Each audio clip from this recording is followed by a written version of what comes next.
Hello everyone, and especially our Polish friends. It's been a while since we've been there, but I hope you remember us. We are the Von Hertzen Brothers. I'm Mikko, the singer, and I'm here in a beautiful place in Oulu, Finland, talking to you guys. And I'm happy about it.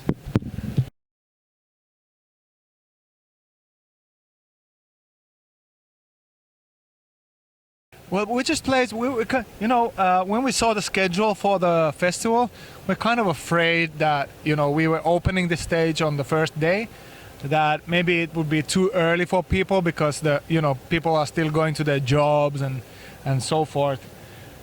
And when we came here, it was raining cats and dogs. It was really bad weather. But then suddenly, everything cleared, and now as you can see, I can hardly keep my eyes open. It's so how do you say it, bright. So the gig was really good. We haven't played Oulu in I think like last time. So there were a lot of people. I think it went really well. It was fun. Yeah, thank you.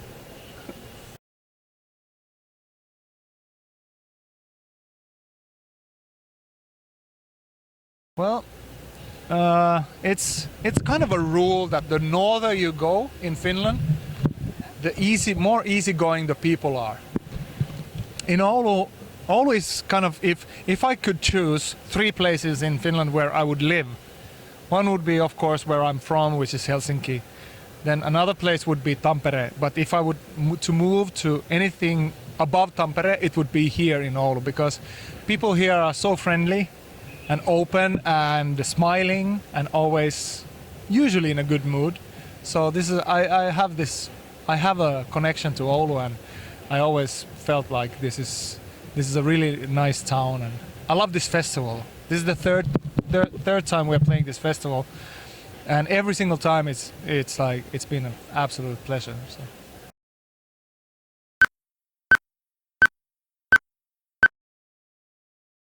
Okay, so now the question is, before Von Hertzen Brothers. Can I have your shades? Yeah, sure. Yeah. Ah, there you go. Cool. Thanks. Okay.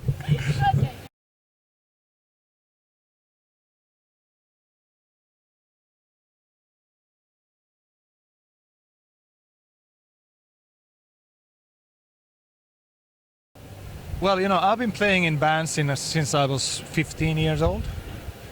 And I'm not telling you how old I'm now, 43, 42 something. Yeah, no, I don't look like it, I know. Rock and roll keeps one young, so you should know that. The reason why I quit was that I was playing drums in those bands, and I felt that time, I felt like I need to do something else. I was kind of I was tired of touring and I felt like I needed to do something else with my life. So I actually moved to India I lived there for 7 years. And then moving there kind of inspired me to write these songs that later became the seed of Von Hertzen Brothers. So Von Hertzen Brothers was more like a project to start with. It was more like I had the songs, and I sent a letter from India to my brother saying that, okay, I have these songs, and what do you think? And I was asking if they had time to come over to India where I was living and go through the songs with me. And this was 15 years ago. And so the band kind of started slowly. And yeah, I mean, now I've kind of like, I felt maybe that doing my own music with my brothers is more of my thing than the previous bands. I was just a member there. Now it's more like, a brothers thing, so yeah.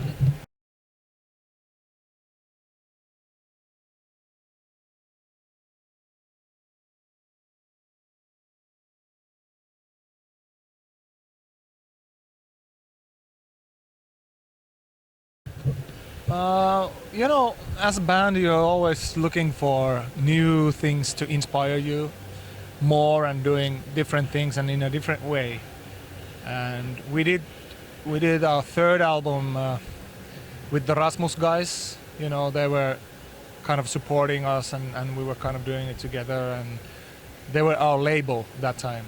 They had a small label, and we were signed to that label, and Then when we decided to start working internationally, we wanted to refresh the sound a little bit. So we hired this producer who's a like a very kind of like a mad professor, you know, always trying to find different new things.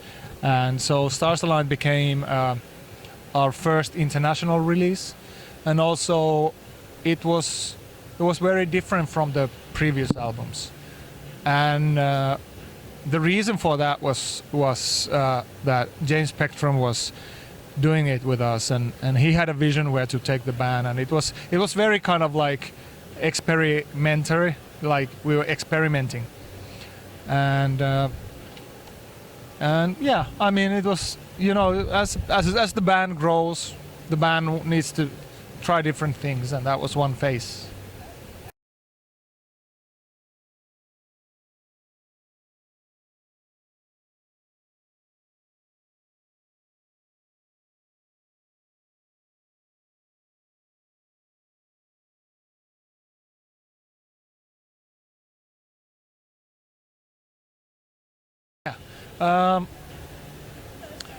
It was a, you know, first of all, finding Samuli Heimonen's artwork for our album was like a blessing, you know, for us, because we were trying to find somebody who's very artistic, has kind of like similar approach to art as we do for music, who regards art as something like really great. And Samuli Heimonen said in an interview that when he paints, he listens always to music, and he named us as one of his favorite bands in Finland.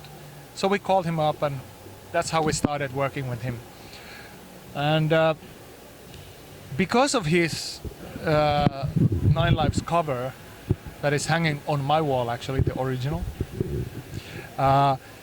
you know, we were approached by different organizations, and you know, we have a very strong connection to nature, and also we felt like, you know, to be part of something like, in this case, ALTA, which is like a international organization that tries to preserve the Amur tiger in Russia.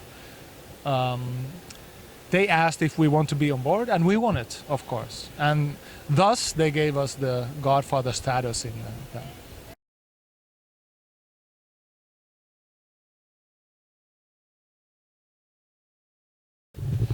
Well, there are many. For myself as a songwriter, I think it's the, you know, the belief, the faith that I have in life and in something greater than ourselves. That's always something that inspires me to write about it, write about my relationship with God or some weird, you know, existence over there. And then, of course, there's like, you know, everything we see is inspiring. It can be inspiring in a way that it's kind of pushing your buttons so that your negativity is touched and you feel like, fuck, I hate this, or it can be something that puts a smile on your face. But if it's something that really touches you in a good or in a bad way, that inspires you always to write about it. So it can be either or. It can be beauty, or it can be something that you feel that is totally wrong, and you want to write about it. So.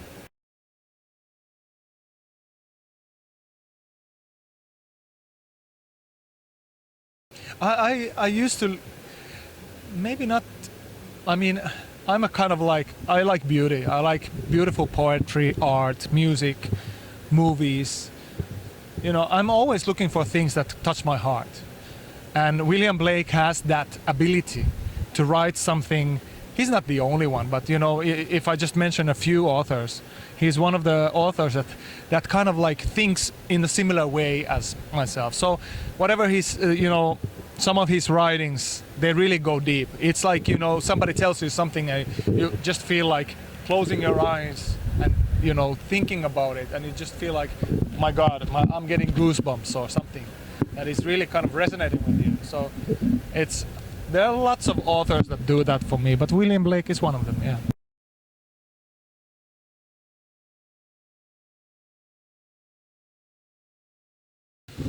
No, I must have been like 6 years old. I don't remember. No, I have no idea.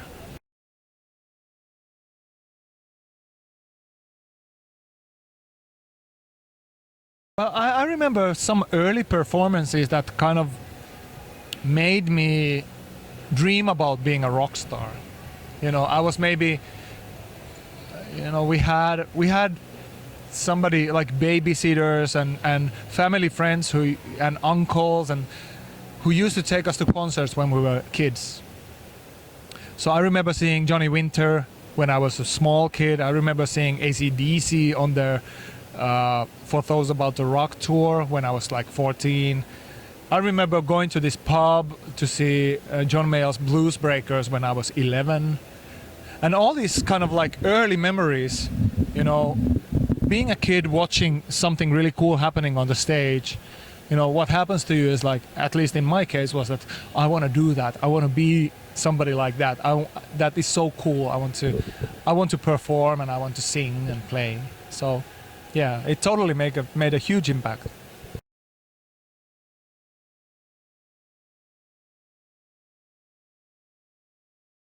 Well, you know, before the concert, you're always nervous. I'm always nervous.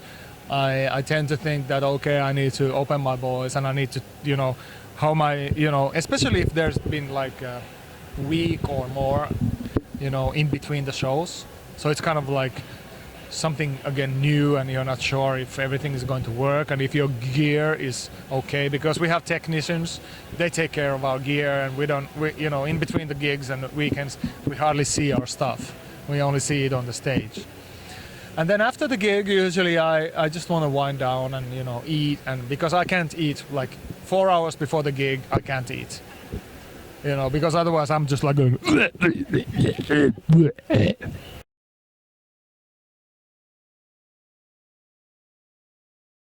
Well, there's so many, you know, having this long history of playing gigs. There are so many really like memories that kind of feel like are unbelievable. Even looking back now, it's like, you know, playing with the Foo Fighters, playing with Neil Young, playing, you know, seeing Pink Floyd on their tour. You know, there are so many like. Not even like, you know, my own gigs, but just like our grandmother used to take us to see like classical concerts. I remember just being like transfixed in my stool when I was a kid, you know, and they're playing full volume some kind of symphony, and I was just like, you know, this is just too much. And music for me is like, it's really like it's like my way of getting or touching something which is very deep, you know. It's like the essence of life for me, and you can't even describe those things, you know, in words.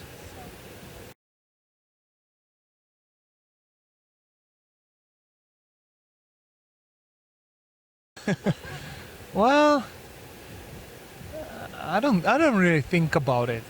I just concentrate. The whole only thing is to, of course, when you're performing, you want it to be interactive. You want to kind of feel the energy of the crowd. You want to give energy to the crowd. But for me, you know, music is something that you want to dive into. You know, you want to lose your, you know, kind of you want to put your ego aside a little bit. You know, I don't want to be on stage and think that I'm Mikko Von Hertzen, you know, I'm the lead singer of this group. I want to just the music to be the main role, you know, and then I just like want to dive into the music and let the music take over. So hardly ever do I.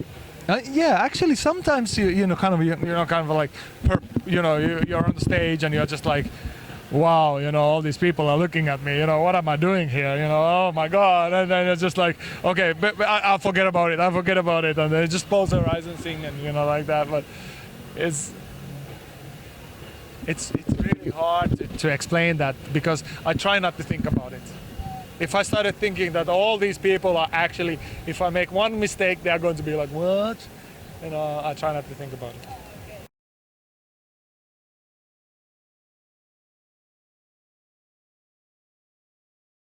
Well, that's of course a really cool feeling, because then then you know that the song means something for the people. They wouldn't sing it if it didn't mean something. So, I mean, music is something that it's kind of like it's there, and then you just write a song and it comes through, and it's not yours, you know. It's for the people. And then when you see that people are enjoying it, that's a really cool feeling. That's actually the feeling why I'm still doing this when I'm 40, you know, 25.